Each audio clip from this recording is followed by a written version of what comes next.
So much. So we are recording this meeting tonight in English and Spanish. We will make this recording available on TTCF's website and YouTube channel, and we recommend that you share it with all your friends afterwards.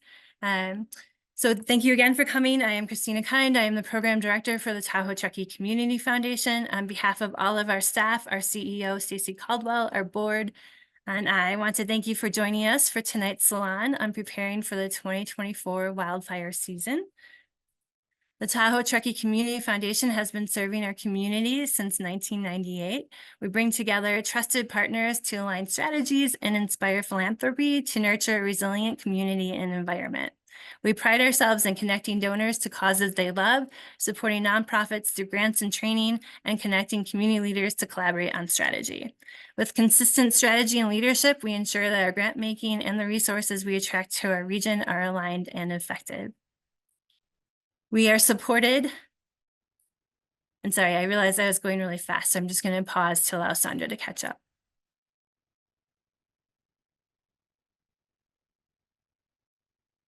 Thank you, Sandra. We are supported by an amazing board of directors, passionate about this region, representing a range of industries and all deeply embedded and engaged in our community.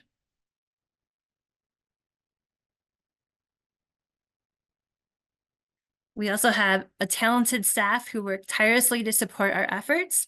Joining us tonight are my colleagues Ashley Beck and Maeve Donovan. Thank you for your amazing support. Many of you know us for our grant making and scholarship work. Our mission-based initiative work, in addition to the Forest Futures program, includes housing and family strengthening.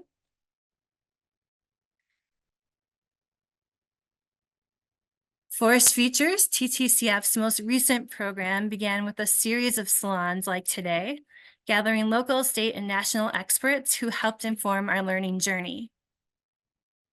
We asked ourselves, how can we protect our trees from tree mortality, and how can we protect our community from catastrophic wildfires? This led us to an impact strategy that identified 3 areas of impact we seek in our grant making and impact investing.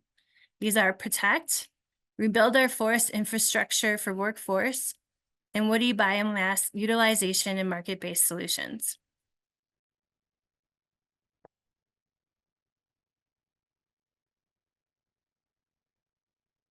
Forest Futures, our most recent program of the Community Foundation, began with a series of salons like today, gathering local, state, and national experts who helped inform our learning journey. We asked ourselves, how can we protect our trees from tree mortality, and how can we protect our community from catastrophic wildfires? Sorry, I just said that, didn't I? In this, you can see that we have raised $15.66 million to date, including a $10 million matching grant. This includes a CAL FIRE block grant and 50 projects that we have funded. You can also see the allocation of funding based on those 3 impact areas, with the majority of funding going back into protecting our communities.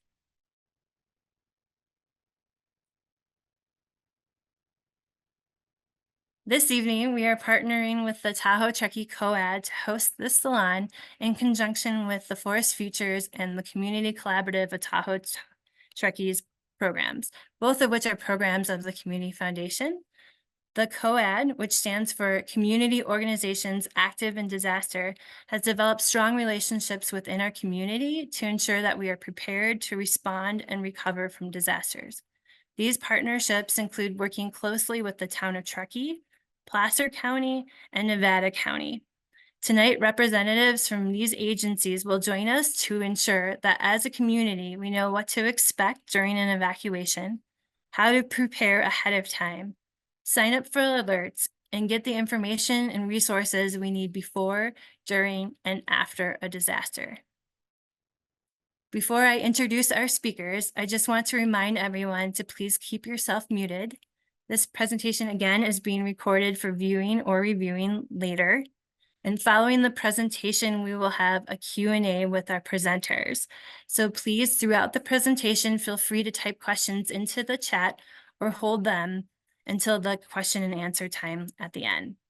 Our staff, Maeve included here, will be organizing questions to facilitate the question and answer at the end.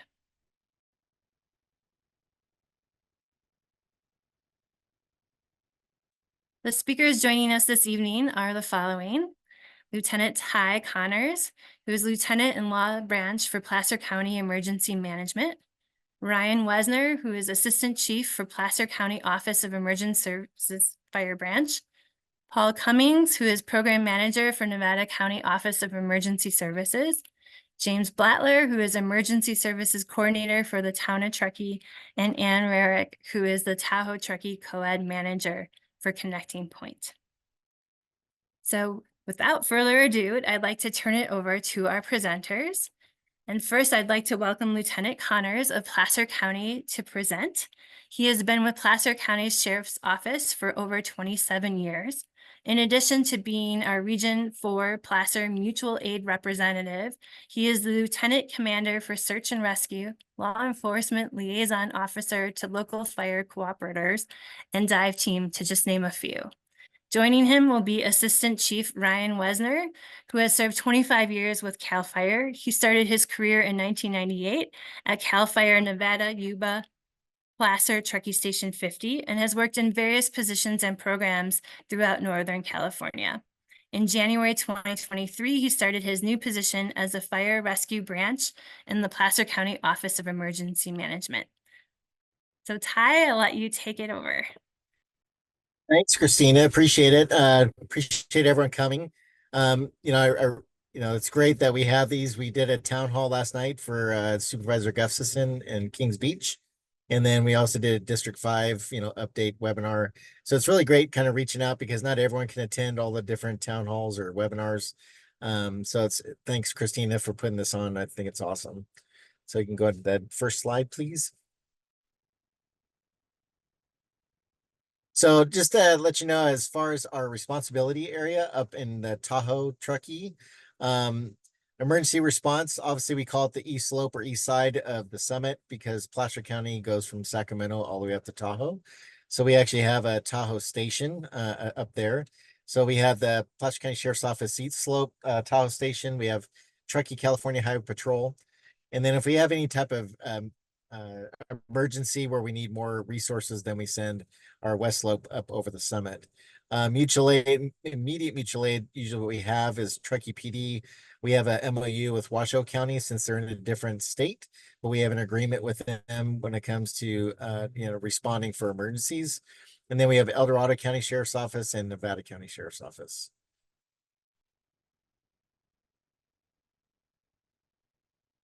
We just recently had our unified command training. Ryan and I put this on, and we had our second annual. We had one on the west side of the summit in May, and we had one in June. Ryan, did you want to talk about kind of the collaboration and putting this on for the fire guys? Yeah, for sure. Thanks, Ty. And thanks, Christina. Ryan Woessner, Placer County OEM. With the unified command training, we brought in 20 agencies, fire agencies and law enforcement agencies from all around Tahoe. And together we all met up and we simulated 3 different evacuations due to fire with 3 different starts to keep it interesting. And we worked on those relationships between law and fire in a nice controlled environment at the parking lot at Palisades. Back to you, Ty. And part of that whole thing, like Ryan's talking about, is we're creating those relationships in a training environment and not just meeting people for the first time, but truly unified command training is the start of any type of major incident where fire and law get together. And that's where we're communicating regarding fire behavior, how we're creating our evacuation zones, who's getting evacuation order. And so it's really a very key element when it comes to, battling these type of incidents. So next slide. Now there's various ways. Obviously, you're going to hear different from Nevada County. I mean, each county has their own kind of, you have rave or you have code red and we have Placer alert. So it can be rather confusing of who you need to sign up for. Placer alert is the one for Placer County. So if you live or have a residence and you want to be notified of a certain incident in your area, you have to register through placeralert.org. Now, this doesn't mean that if you have a landline phone, which not a lot of people do anymore, but that's the we will do a reverse 911. So you will be getting those phone calls. But if you have a cell phone, that's where you need to register that number with Placer County Alert, with Placer Alert to get those notifications. One thing that we thought of, or listened to the community, obviously with Tahoe, is very heavy on the transient population, vacationers, short-term rentals. How do these people get notified, and how do we get them, to when it has to be an evacuation?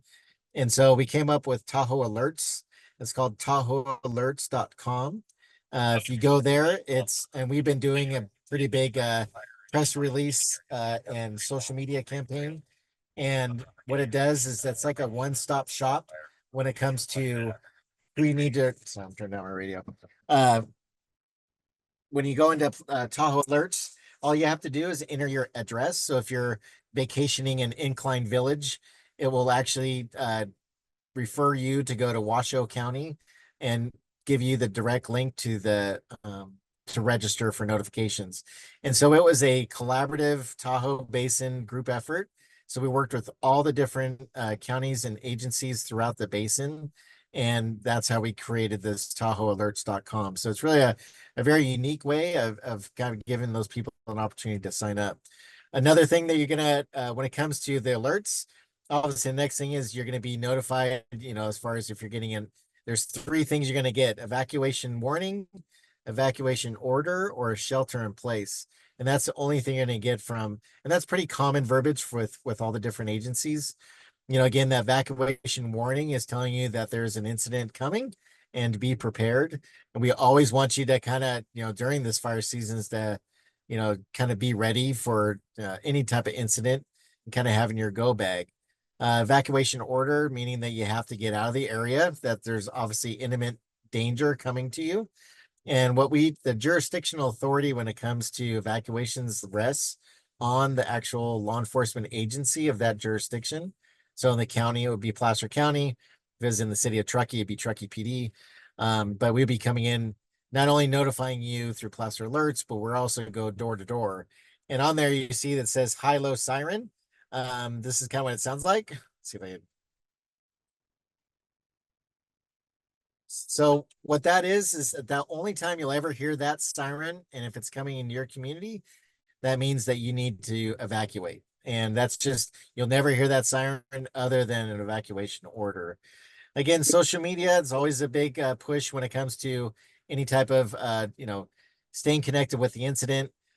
Ready Placer is our dashboard. It's again another one-stop shop for you to go about the incident, to get all the information about where roadblocks are, what zones have been created. And then obviously our connection with the connecting point and 211 has been, and working with Ann and her group, has been very valuable when it comes to filtering out a lot of calls and people and concerns so people can stay connected. As far as the shelters go, one thing you'll hear, obviously in the evacuation orders, will give you a temporary evacuation point. And that's just an area for you to go to, so that way you can get information. Because the fire department and fire agencies want to get the fires out as soon as possible. So before we really stand up a shelter, most of the time they get it out in time. So that's where we have a temporary evacuation point. Ryan, did you have anything else to cover on that point of it? We didn't hear your siren. Can you make that noise yourself? No. No? Okay. Yeah, no, I Just won't go there. I won't go there. doesn't matter what county you're in or what system we use. Between law enforcement and fire, we're doing all these trainings and we're doing this process because we're striving to have a systematic, organized evacuation of your community. And when we talk about shelter in place and temporary refuge, that could be as simple as a golf course that's close to your house, a large parking lot, or a beach could be a perfect area to have a temporary refuge area to let the fire blow by and then go back to your house or get to your evacuation route. Thank you. Unified command, when it comes to, people always ask, I want to know my evacuation route. Well, again, fire dictates how that works. And fire dictates the routes we're going to send you. And that's why we work closely with our CHP partners and other mutual aid, is that we create traffic control points and leading people to the safest route out. So next slide. Brian, you want to talk about this? Yeah, so you're ready, set, go. We have information at readyforwildfire.com. And basically what that's going to tell you is just having your checklist, your go bag. That's a bag that has specific items that you could take with you that can reconnect you to your insurance, to important paperwork for your house, photos, things of that nature. And your plan, who are you going to call in case the phones don't work at your house or everybody's not home? You have a plan to meet at a relative's house, something like that, that's out of the area. And again, know your area, have multiple routes out in case the fire dictates or is coming from one direction, you know how to get out in an opposite direction. And then always stay calm. And if you are signed up for all these pre-alerts, you should know well in advance if there's anything happening in your area.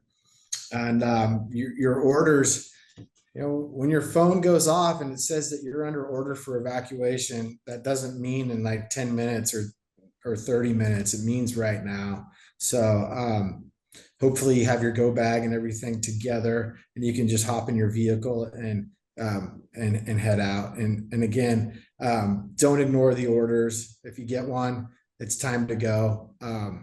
So yeah, with that, back to you, Ty. Slide, Christine. We can Ryan and I do like a virtual tap so we can tag each other. That's so one thing too that we get often, and actually you'll hear it from on the Nevada County side, is evacuation zones. You know, we have evacuation order zones are a hard closure, meaning that people can't come in at all. There's different levels of traffic closures that we have.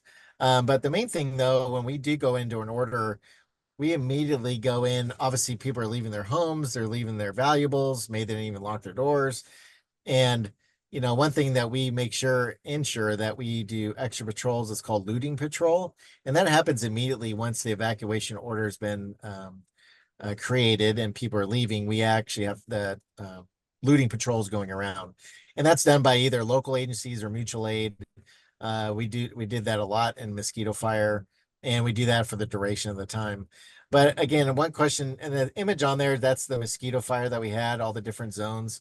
One thing Placer County doesn't do, and it's just it's a strategy difference with our leadership, is we don't have pre-zones. And nothing saying that having pre-zones is bad. It's just a strategy that Placer County uses. We're fortunate that we have a GIS or kind of like the computer gurus that can create these zones very quickly. And what we feel is that the fire dictates the size of the zone, who's getting evacuated. And sometimes when you have pre-zones and a fire's touching that zone, the whole zone gets under evacuation order, when necessarily you don't need to do the whole zone. So it's more of it's just our strategic approach. We just want to make sure that people are getting evacuated, that we're trying to limit the amount of traffic on the road as necessary, because we want to try and reduce those choke points and like massive amounts of people going out at one time. But also we don't want to evacuate people or, you know, repopulate and evacuate again. So there's a lot of decisions that are being made, but it's all under unified command. And, you know, just because we don't have the pre-zone, if you're getting that notification that you're under evacuation order or warning or shelter in place, that you are within that zone, you go into the Ready Placer dashboard. We'll have it on social media, the public facing forward map on dashboard, and you'll be able to see those zones that are created. So next slide.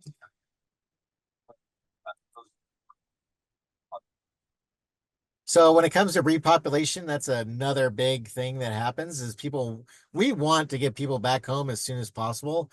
And that's, again, working with our liaisons, public utilities, and everybody working together and making a decision of when it's safe to go back.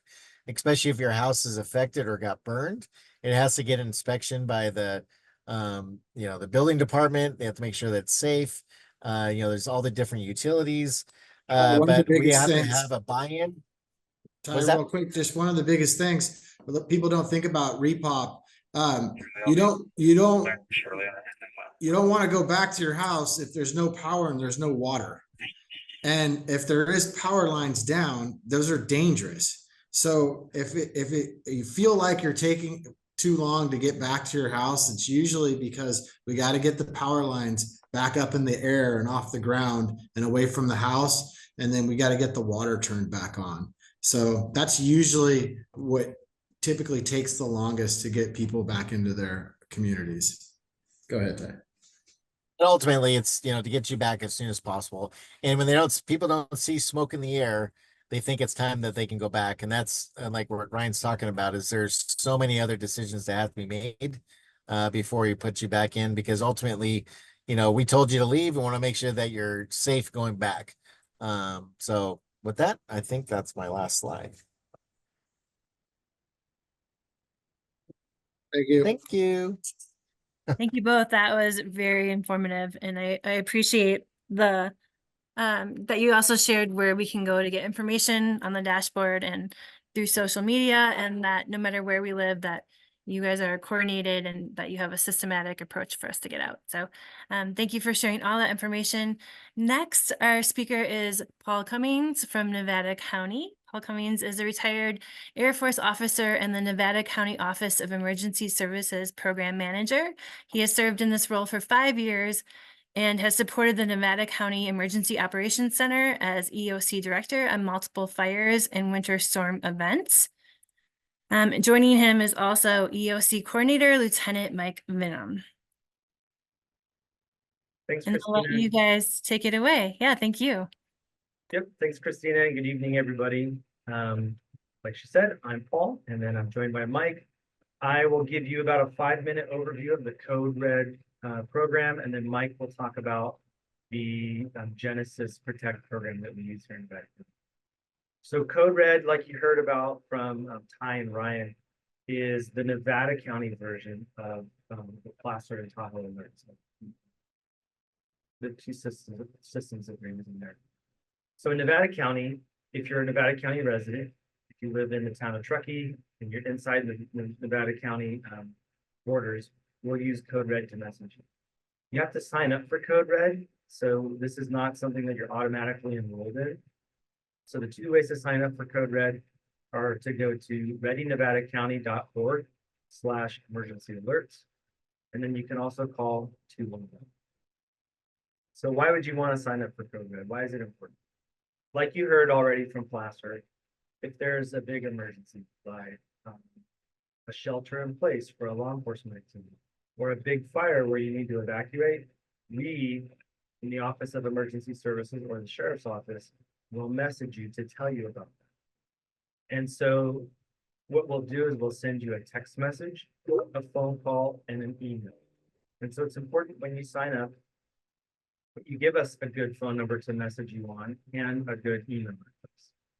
And when you register, it's important that you put the address that you live at there. I give the example that if I live in the little town, the suburb outside of the town, but I'm in the town shopping, if we send a Code Red alert to where I live, then I'll get the Code Red alert and I'll be able to read it. If I'm in town though, and the area near the town or in the town that I'm in is being evacuated, and I'm in that town, shopping, I wouldn't get that message because I'm not registered in the town. So Code Red doesn't follow you around. It's based on where you've registered for that alert. And that's where it's important that you use other systems to stay informed. There's a Code Red app that you can set up that you can put a range ring on to tell you how far you are from the incident. We encourage you to tune in to trusted news sources like local radio and to follow the agencies on the call on this meeting tonight on Facebook for more information. Paul, can I interrupt you for a quick second? It's slightly hard to hear you. Are you able to move a little closer to your mic? Oh, sure. Do I need to start over, or were there certain things that were missed? Or I think we caught it, sign up for Code Red. You want to register for where you are, but you also want to make sure that you register for other alerts because you're only going to get the alerts for where you register. And so if you live and work in different areas, it's important to get both. But yeah, if you could just be a little bit closer, that'd be perfect. I just switched microphones. Oh, Any better? Yeah, way better. Okay. Thank you. My computer's been resetting and having some funny things going on. Okay, so big picture, yeah, Code Red doesn't follow you around. So it's important that you register for Code Red with your address. And so you'll get Code Red messages that pertain to where you live, but you won't get them when you're for things that are happening not next to your house. So that's just a general overview of how Code Red works. We'll send you a text message, a phone call, and an email. An example message might be, this is the Nevada County Sheriff's Office. There's a fast-moving wildfire in your area. Your zones 1, 2, 3, and 4, 5, 6 are under an evacuation order. Evacuate immediately. The nearest evacuation center is at the Ready Spring School, something like that. So it's really important information. It'll be concise. It is trusted. It's coming from the Sheriff's Office and our office. And like we heard earlier, take heed and evacuate immediately. And then the last thing, we also have the high-low siren here in Nevada County. So if you hear that siren, it's like a British style siren. It only means that you're under an evacuation order. So if you're close enough to hear that, get your family and your things and then leave. I'll stop there. We could go on for a long time about alert and warning, and I'll pass it off to Lieutenant Vingom to talk about our zone-based evacuation system. Yeah, thanks, Paul. Thanks, Christina, for hosting all this today. My name is Mike Vingom. I'm a lieutenant with the Sheriff's Office and also work with our OES folks. I want to talk today a little bit about our zone-based evacuations. As you heard from Lieutenant Connors, Placer County has a slightly different method. However, Nevada County has found a method that's worked best for us. And what that is it's a zone-based evacuation system known as Genesis. And Genesis is a tool that was spearheaded by OES and the Nevada County Sheriff's Office a few years back. It's a zone-based evacuation system.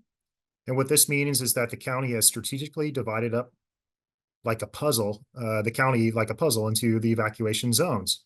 These zones were developed based upon geographical boundaries, neighborhood boundaries, and other factors. And I think what's key to realize is we sought input from all the first responder agencies responsible for evacuations or fire suppression in our county, right? So we work with CAL FIRE, we work with our local fire districts, and we work with all local law enforcement, including Truckee Fire and Truckee Police Department, to come up with these zones that make sense based on traffic flow, geographic things, geographical areas to evacuate to. Nevada County has approximately 250 different zones. So the county is split up quite well. We can narrow down pretty well the areas that we want to evacuate.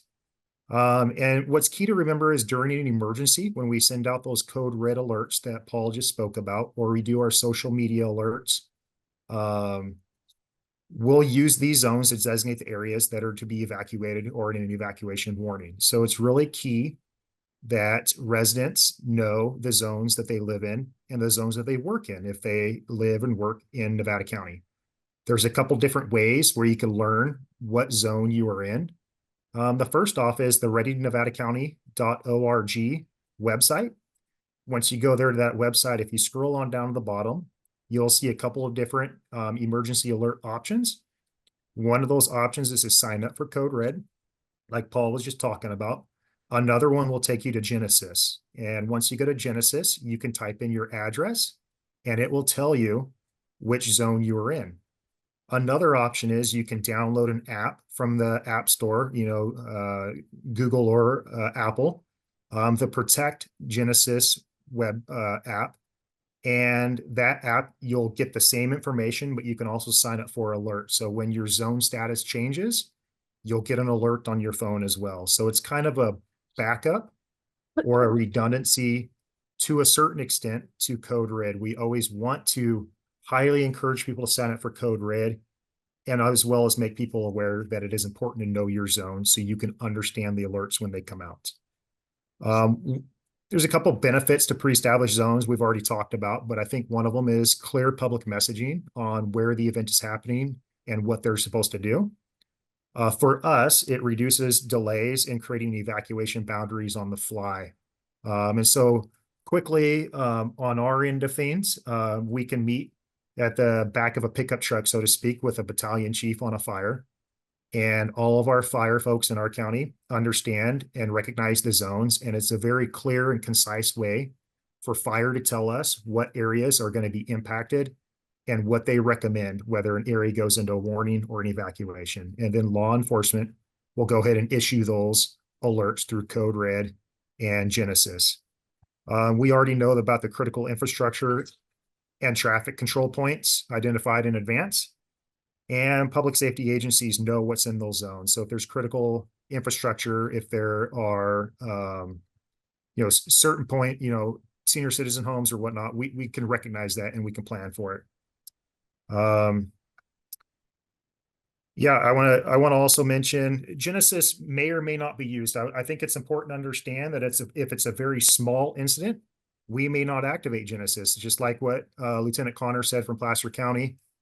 Even though the county is broken up at 250 zones, if an incident is very minor and it only impacts 1 or 2 houses, we're not likely to activate a zone. We will just go to the house and we will notify that impacted person. And yeah, it's not a replacement for Code Red. It's merely a supplement. And, with that, I'll go ahead and end my portion of the presentation unless anybody has any questions later on. Thank you so much, Mike and Paul. And I just want to call attention to the chat box, and Rarick, who is with the Tahoe Truckee COAD, dropped in the links to Nevada County, Ready Nevada County for those resources, and then to the Genesis. But as Mike just said, we know we want to still sign up for Code Red. So thank you guys both. Next, we will have James from the town of Truckee. Let me just remove the spotlight. And so it's my pleasure to welcome next James Blattler, who is the Emergency Services Coordinator for the town of Truckee. Oops, sorry, here, let me just pull up.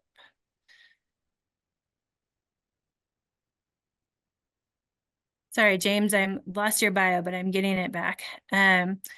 So while relatively new to Truckee, James came to us from the city of San Luis Obispo, working as the city's emergency manager and the fire department and local incident management team's public information officer, serving several wildfires requiring evacuations in those roles. So James, please go ahead. Thank you very much. Very excited to be here. Thanks everybody for joining. This is a subject near and dear to my heart, and I know the heart of everybody else that's here talking. And so what I really wanted to focus on today was, how do you personally prepare for wildfire? And the best way to do that is creating a wildfire action plan. And I put the Get Set there because you often hear about the Ready, Set, Go program, which was mentioned already, which is one of the best programs I would say out there to make sure that you're wholly ready for wildfire. And so I'm going to be focusing on the set portion of the Ready, Set, Go program. And that really falls down into a wildfire action plan. So you can go on to the next slide. So what is in a wildfire action plan? Well, really some of the 3 most important parts are focusing on an evacuation plan, a communication plan, and emergency kits. And so I put kits in there. You often hear emergency kit, but I'm going to talk about why it's really important that just one kit is likely not enough. And so, there's a lot of information out there. You heard about readyforwildfire.org. There are many resources out there available to the public. Anne is going to talk about the Listos program, which is really helpful for the Spanish-speaking community. And so I did want to share, though, that, with all the resources out there, sometimes it's difficult to find things for children. And I'm going to reference, being prepared with young children quite a bit. And so I wanted to drop into the chat some really good resources that I've found if you do have young kids on being prepared. And some of these are not as widely known. And so, and you wouldn't think, but Sesame Street actually does a great job at providing resources for readiness for emergencies. And they might not specifically speak to wildfire, but a lot of this information is really helpful for all emergencies. love And it. preparing for wildfire also prepares you for a number of different disasters. And so it's helpful to keep that in mind. So if you have young children or know people with young children, these are really helpful links to kind of prepare with those. So anyways, if you can go on to the next slide, we'll start with an evacuation plan. And so have that, you know, widely seen quote, lots of different variations of it, but from Dwight D. Eisenhower, plans are worthless, but planning is everything. And as somebody that spends a lot of time making plans, you know, that stings a little bit, but there's a lot of truth to it. And any time that you're faced with a situation where you might have to evacuate, it's going to be stressful. No matter what you do, there's going to be a lot of anxiety, a lot of worry, a lot of fear. But having a plan in place is going to help reduce that stress, reduce that fear, even if just a little bit, to help you think a little bit more clearly and take action that could save your life and the life of your family members. And so having that, going through this process of creating an evacuation plan, you're likely going to have gone through the mental evolution of thinking, if this doesn't work, what are my alternatives? And so you can make those decisions a lot faster if you've spent some time thinking about it. And so what's in an evacuation plan? Well, you're going to want to set a meeting point. Now, you'll likely want to have that meeting point be both locally and out of the area, depending on the scale of the incident.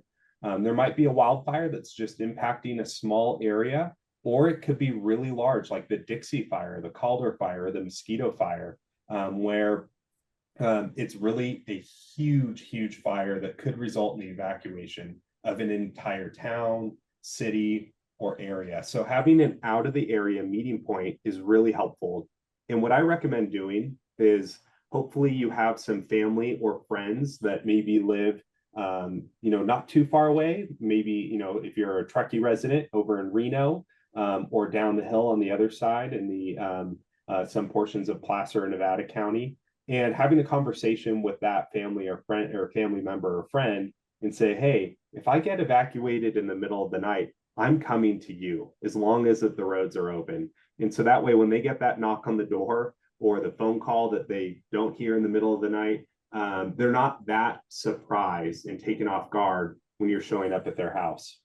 And it's really helpful to have that in mind, because it's, not always the best thing to go knocking on somebody's door in the middle of the night. Could cause a lot of alarm, but if they're expecting it, it can make that run a lot better, and it's a lot less stressful when you're heading that direction. Escape routes. Really important to have multiple ways out in your mind on how you might get out of an area. As you've heard a lot of times today, the fire changes no matter what. Each incident's going to be a lot different. We can't predict what the fire is going to do, where it's going to start. And so having different alternatives on escape routes is really important. I dove into the world of artificial intelligence and AI, and you can see that picture there. Likely going to have to start thinking of an alternate escape route if you're heading that direction. It's just really important. If you are somebody that lives in an area without alternative escape routes, living on a one-way in, one-way out neighborhood, you want to be extra prepared, because you're going to need to act a lot sooner than people that have multiple options. And so when you hear those evacuation warnings, even if they're not orders yet, if you live in an area that's going to be tough to get out of, it's a good idea to go ahead and get moving and getting out of the area sooner rather than later. I definitely wanted to touch on animal arrangements. So some really tragic things happened during Katrina. I know we're talking about wildfires, but there were a lot of people that refused to leave because there was no place to bring their pets. At that time, shelters would absolutely not accommodate pets. And so, being part of the family, people made the tough choice to stay at home with their animals. And unfortunately, a lot of those people lost their lives along with their animals. And so fortunately, because of that, there has been great progress, and there's even state law that's requiring, some sort of co-location of animals within shelters. And so we're seeing a lot more evacuation shelters being able to accommodate animals, but it's really important that you have a plan in place on how you're going to get that animal out. And if you think you're scared, your animal's going to be way more scared. So it's going to take a lot longer to get out of the house, likely, if you have animals. So that's another one of those. You hear that evacuation warning, probably a good idea to get moving. Finally, wanted to cover, oh, you know what, before I go on to that, I did also want to highlight Nevada County has a really great large animal rescue program. It's the HEART team, so Humane Emergency Animal Rescue Team. I believe they focus on large animals specifically, but really great resource if you have large animals to look into that and see how much they can support. And they're a great resource for everybody in this area. Finally, what to grab.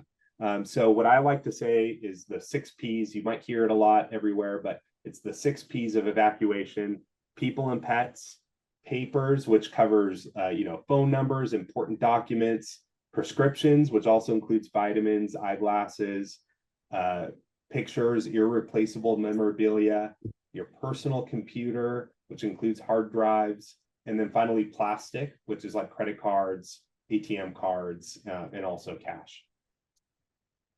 You can go ahead and move on. All right, so a communication plan. I do want to stress communication is a two-way street. So not only do you want to be able to communicate with others, but you want them to be able to communicate with you. And that includes us here in public safety, being able to communicate with you. And so I did want to highlight some of the best practices when it comes to a communication plan. And so that's having a out of the area single point of contact for you and your family members or household. So that way, you might be able to just coordinate directly with them and being able to stay in touch. Having a list of phone numbers, important phone numbers, is important. I know when I was little, I knew everybody's phone number that was important to me. Had it all memorized. Now I probably only have a few memorized. And so if the power's out, your battery's dead, you don't have a phone, you need to borrow somebody else's phone, it's really good that you have that list of important phone numbers written down. Also considering some alternate communication tools, satellite communicators. What am I talking about there? Satellite phones. They have like those Garmin InReach, which is usually used mostly for people that recreate in really isolated areas, but they can be useful here as well. And finally, Starlink is a potential option. All these things, of course, have big costs, right? But there are simple ways that you can communicate to people on a short distance apart. Those walkie-talkies, just two-way walkie-talkies that you can go buy from the store. It can be a great way to communicate with people nearby. Finally, I know you've heard a lot about these things already, but that two-way street is us being able to communicate with you. So we have a number of ways of doing that. It's wireless emergency alerts. You do need to make sure that those are activated on your phone. Most smartphones these days like default to being on, but you want to make sure that those are turned on your phone. A NOAA weather radio can be really helpful when emergency messaging is sent out, because if communication lines are down, like cell towers, it might be a way that we can reach you and get that emergency information to you as well. Of course, opting into those emergency alerts. You've heard about Code Red, which is here in Truckee, but the Tahoe Alerts is a great way to find out about that in our entire area. You often hear about the opt-in is reverse 911 system, because it used to be that everybody had a landline and dispatchers could hit that reverse 911, which would give that call to all those landlines. Well, unfortunately, it's really rare to have those these days. And so even though that capability still exists, it's important to know that if you have a voice over internet phone or a cell phone, you need to opt into those emergency alerts for those systems. And then also radio. Yeah, both AM, FM radio, I put in some frequencies there for the local Truckee area. And then finally, a great resource is the 211 connecting point, which I won't go into too much detail because Ann will be speaking about that next. Okay, next slide. Finally, and I'll move it along because I know I'm dragging on here, but emergency kits. So really important, I'm stressing kits because there should be one for your home and one for every vehicle.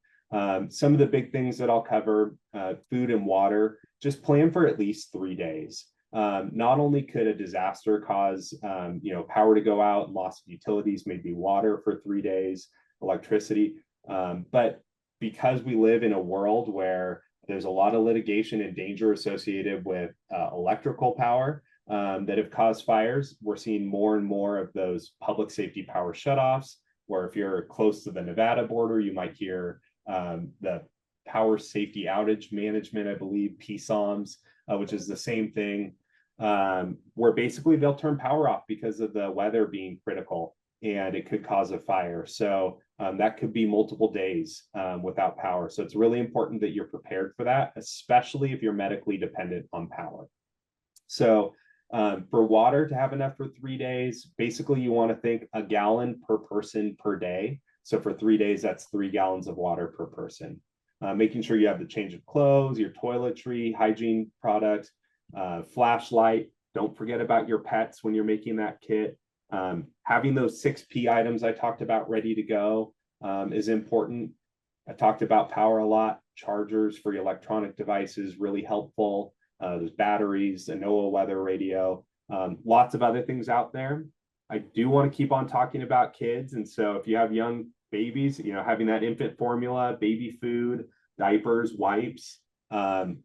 I have, young children. And so I know how important it is for them to have distractions. So some of the things that are overlooked are games, coloring books, toys. And so it's really important that you have those things both at home, which you likely do already, but really for your car, because if you're evacuating, great, you're out of harm's way. Well, you might be sitting in traffic for a long time. So even if you're just going a short, normal 30-minute drive, that could be several hours.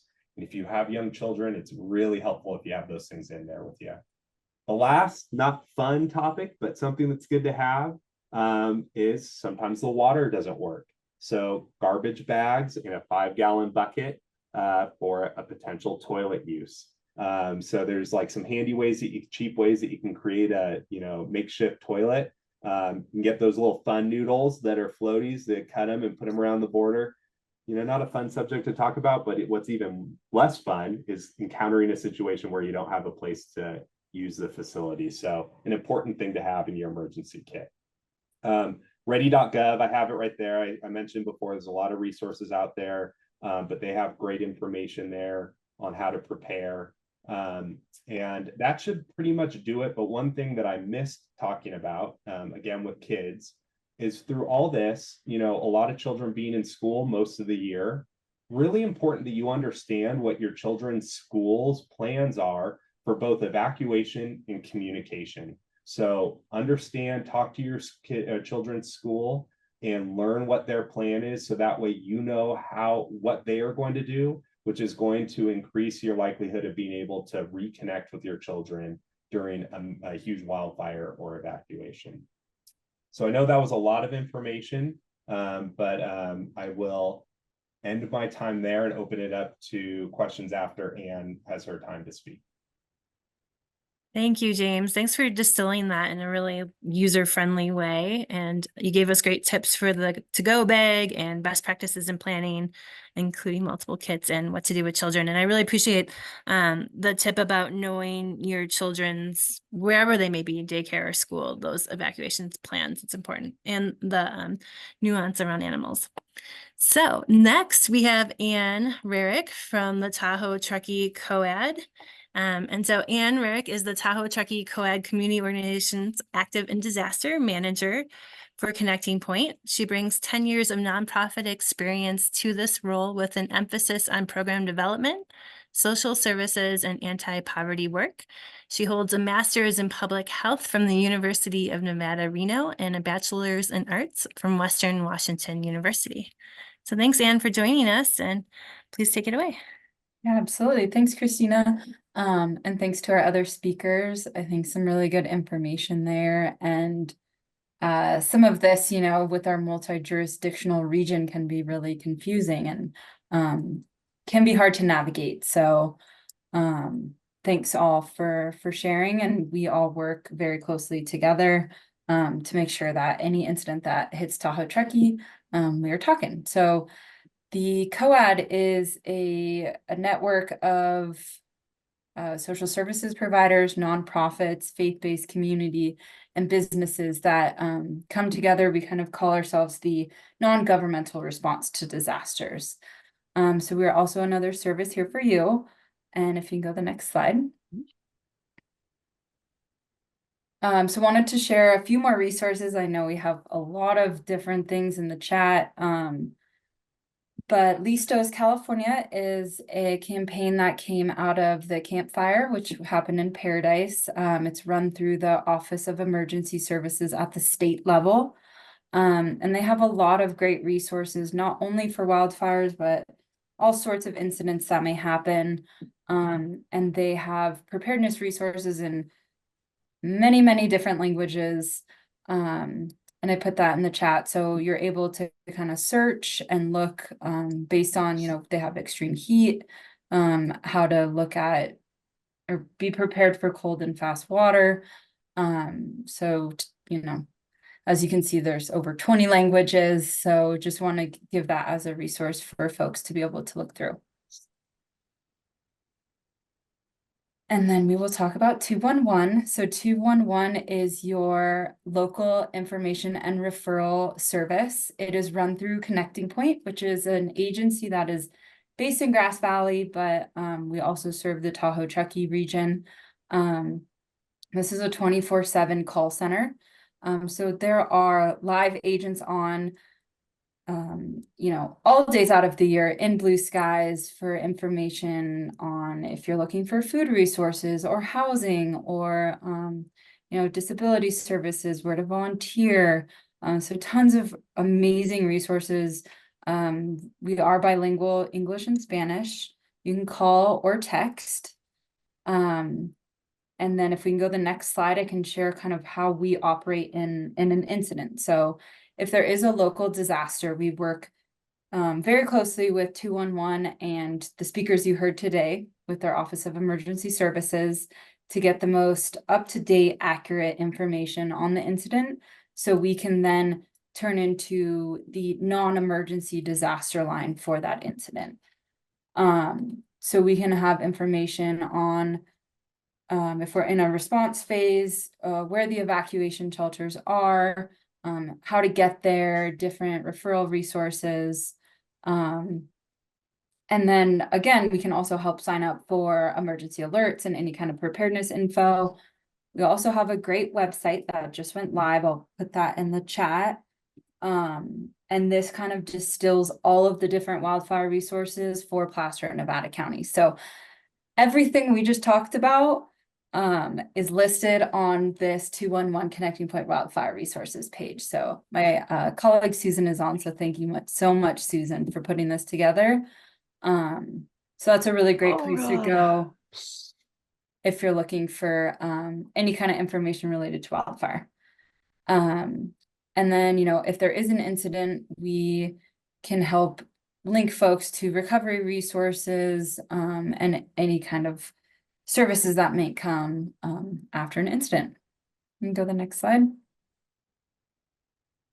And also going to put a link in the chat. We have had, just to gauge some interest, we can come in and the COAD can put on preparedness trainings for the community with the Red Cross or other agencies. So if anybody is interested in more in-depth community preparedness trainings, there's a Google Doc in the chat for you to sign up. And that's the way to connect with us. So you can just dial 211 on your phone. That 833 dial 211 is the direct line to Connecting Point. And then you can also text and then look at our website.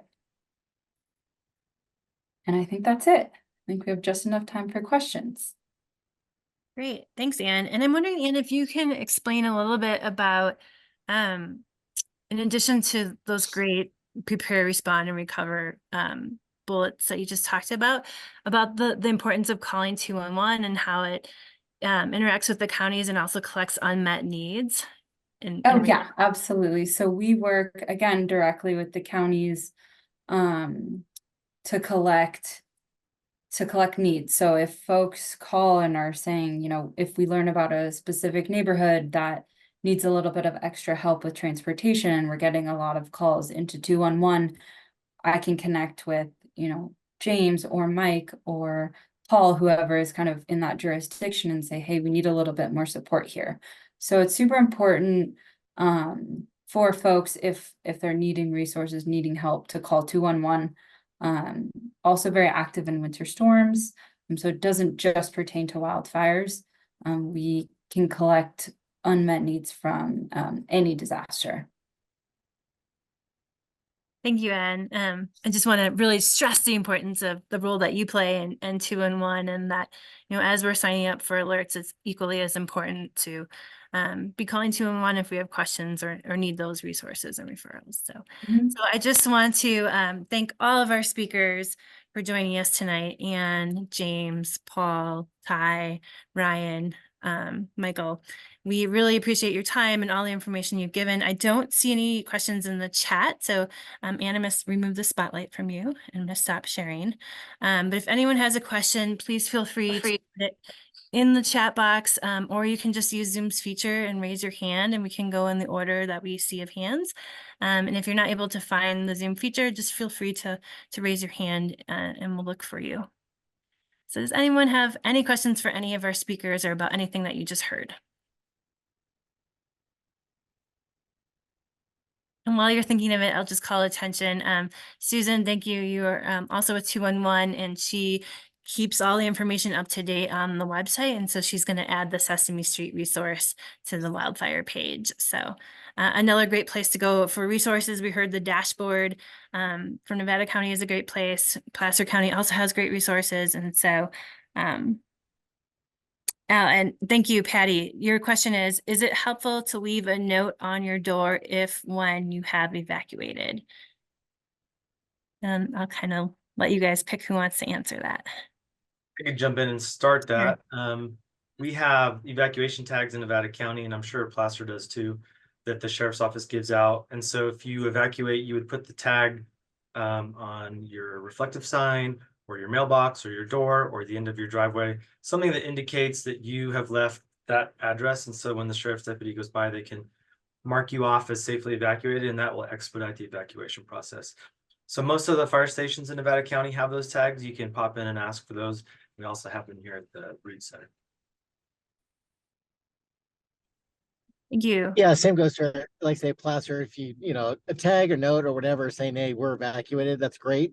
But, you know, also, you know, if you have a fast moving front and you don't want to, you know, we just don't want to delay anything either. But it's helpful, definitely helpful.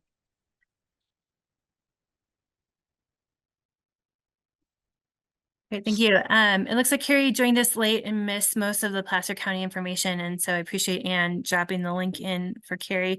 And then Carrie, we did record this tonight, and we'll make it available on the Tahoe Truckee Community Foundation's website and YouTube page, and we'll also send out a link after this meeting in an email for you. So, and Ellen says, thank you everyone from the whole United Way of Nevada County office. Very informative. Does anybody else have any questions? Maeve. I was hoping you guys could talk a little bit more about an evacuation warning and what that means. Does that provide timing, for example, for me to go home and gather my pets and my things, or what is that sort of window, and how should folks respond to a warning rather than an order? Well, as far as a warning goes, you know, it is that there's no traffic control points or restrictions. So yes, I mean, it's a time for your spidey senses are going off, and it's time to get things ready. It does allow you that opportunity to go home and, you know, to get things prepared. You know, obviously, like Ryan talked about, in, you know, all the different decisions when it comes to fire behavior dictates kind of when that warning might go to order, and we want to give people plenty of time. I think the hardest thing that people do is that they're going shopping and then they immediately go into an order and they can't get back to their house. And that's one of the things we deal with the most, especially with people with medications or animals. And that's where, again, we have that in Unified Command, we have liaisons that are in there with animal control. You know, if you get cut off and you have, you know, medications that you need to have, I mean, that's things that we just, or pharmacies actually work with us when they do a refill and stuff like that. But to answer your point with warnings, it's strictly, yes, it gives you an opportunity to get all your stuff collected and to be ready if you go into order. Thank I'll you, jump in Ted. there too. I think it's important to really stress that is trusting your gut, your human gut. And if you feel like it's not a safe situation, I always recommend leaving, because, you know, evacuation orders and warnings, you know, those conditions can change pretty quickly. And maybe there's been delays, operational delays, and even communicating those out. And so if you ever get that feeling that something's wrong, don't wait for us to tell you that there's an evacuation order or warning. Go ahead and leave. And I did want to stress too, is that, you know, I talked about it a little bit.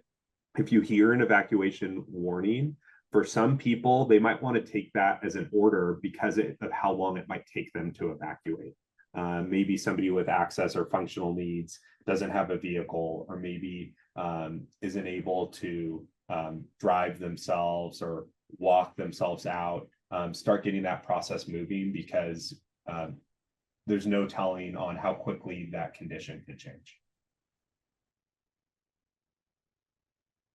Thank you, James. And that brings up my other point that I had a question around, which is for our unhoused population that's in the area, is there an outreach plan or sort of evacuation plan to help those folks that we can help share?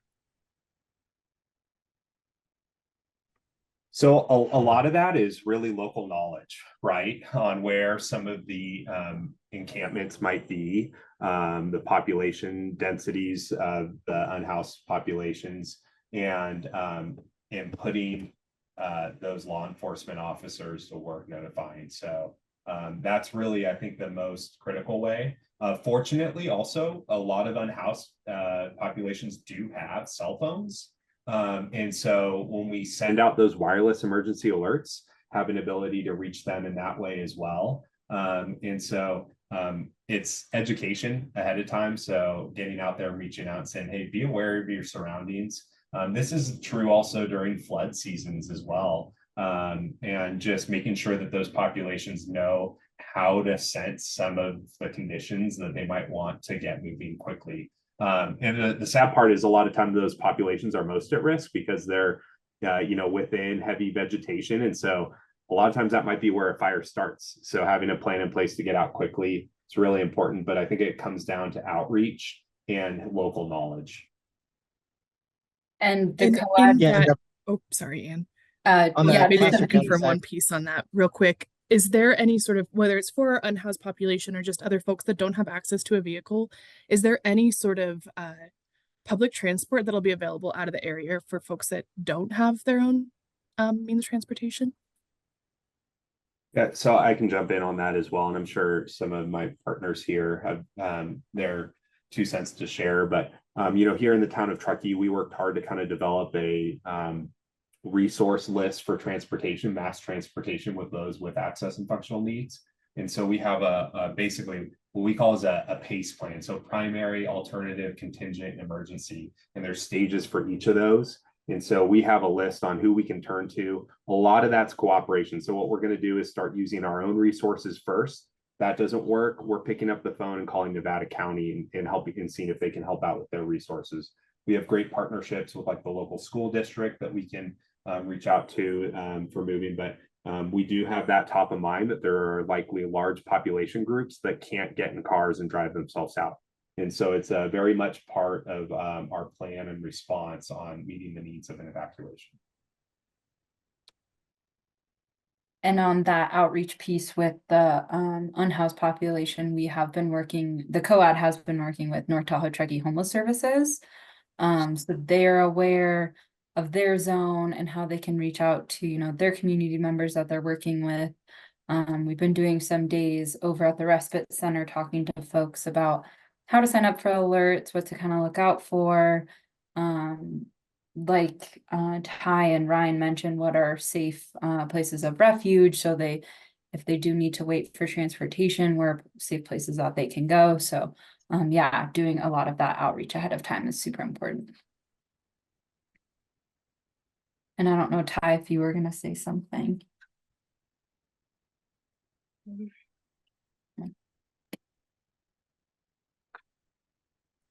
Thanks, Anne, and thanks again for driving in the point of planning, planning for all, and equal to our unhoused population is checking in on our neighbors. You know, we may have elderly neighbors who may not have a way out too, and so I appreciate Maeve. Thank you for bringing up those points.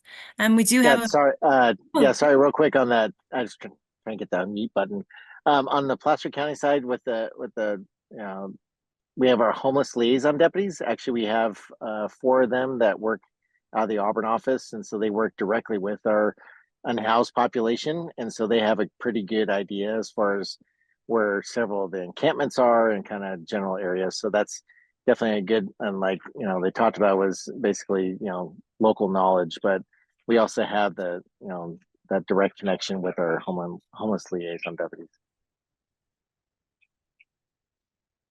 Great. So great to hear that you guys are connected and that planning is taking place. We do have a few more minutes. Does anybody else have a question? Or even a comment? I'm seeing lots of comments of gratitude in the chat box, and we really do appreciate our first responders and all of you on the call for keeping us safe and for doing all this planning for us and making it really easy for us to just kind of plug in and play here. So huge kudos to all of you. Maybe you have another one. Yes, I have one more. So thinking about, having a person outside, or how much of these alerts rely on having Wi-Fi, having cell service, in the world where that service is out, what are some methods for how we can, sort of know evacuation rates or communicate if communication systems go down? Yeah, so that comes down to really having that huge wide variety of resources. So our initial use, if there's an emergency, life-threatening emergency requiring evacuations or could impact people, is the use of what's called the IPAWS. Tons of acronyms in emergency management, but IPAWS system. So it's the Integrated Public Alert and Warning System. And so when we reach out and send information out on the wireless emergency alerts, it also covers the emergency alert system. So the TVs that broadcast that, that little bar, radio alerting you something that's going on. There's the number, and then our own systems with the code red, right? But what happens when everything shuts down? What happens if cell phone towers are down, power is out, there's no way to reach people? One of the biggest resources is really what was talked about before, is that high-low siren, knowing about hearing that door to door, trusting your gut, and just really maximizing your resources that you have available to receive information. And so the NOAA radios is a big one. I know that there's been a big push with that, especially in Hawaii, because in Lahaina, they did encounter that where cell phone towers were down. And so they're seeing in some capabilities where that information can be broadcast out on those NOAA weather radios. And so having one of those is a really good idea. It's just making sure that you have the maximum number of resources to receive information, because we're going to be sending information on the maximum number of outlets. So yeah, it's an important thing to consider, and nobody should have the expectation that there's going to be full power and full cell phone service during an emergency. So that's why it's really important to prepare. I've also kind of shown folks out of the area, like my mom lives up in Oregon, right? So I've trained her on the Genesis app and the watch duty. So if for whatever reason those apps aren't working, but she could make a phone call, she's familiar with the zone. And I think that's also important, even if we have cell phone service, to let family members know where you are, preemptive ahead of time, so then they're not overloading the system, kind of looking to see if your zone is evacuated or not. and things like that. So it was almost like another step of knowing or having so the Watch Duty app is great, but we're like both watching each other's locations. And we found that like might help a little bit.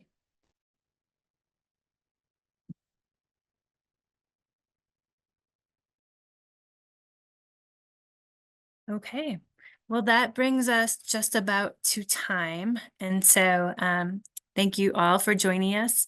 As I've said, we will send an email out with a link to this recording and to the slide deck so that you'll have all the resources readily available to you. And so with that, I hope you'll join us again for a future salon.